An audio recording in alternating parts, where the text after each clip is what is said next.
यो पछाडिको वाल चाहिँ प्रिफ्याबको वाल हो। यो हाम्रो जिप्सन बोर्डको वाल हो।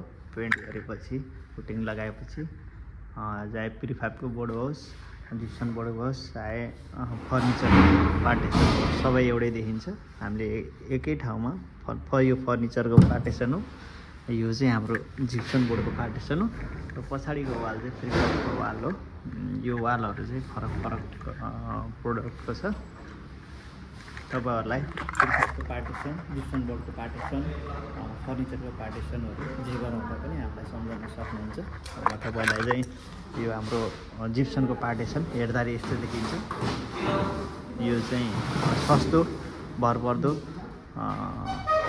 कम कस्टमा बन्छ भने त्यसपछिको अलि बलियो चाहिँ हाम्रो यो प्रिफ्याबको पार्टिसन हुन्छ।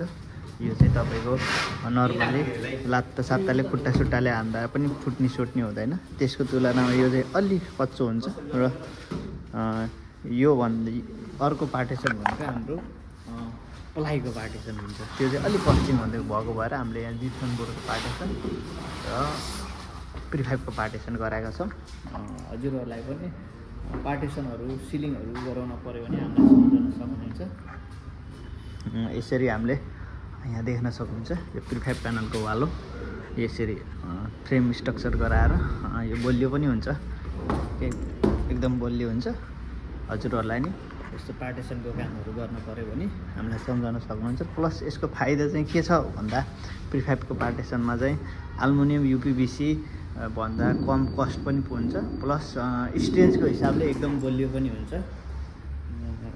प्लस अर्कोचोटि चाहिँ हामीले यसलाई चाहिँ सारेर अर्को ठाउँमा सिफ्ट गर्न पनि सकिन्छ। यो चाहिँ इन्टरलक सिस्टमबाट बनेको हुन्छ प्रिफ्याबको वाल पार्टिसन।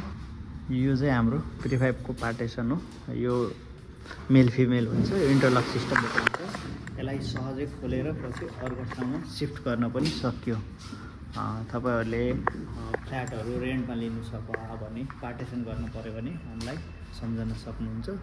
छिटो छरिदो र बलियोको हिसाबले एकदम बेस्ट हुन्छ। अर्को हाम्रो यो जिप्सन बोर्डको पार्टिसन देखिसक्नुभयो। यो पनि एकदम भित्र पानी नपर्ने ठाउँलाई चाहिँ एकदम बेस्ट हुन्छ। चिप एन्ड बेस्ट चाहिँ जिप्सन पार्टिसन हुन्छ।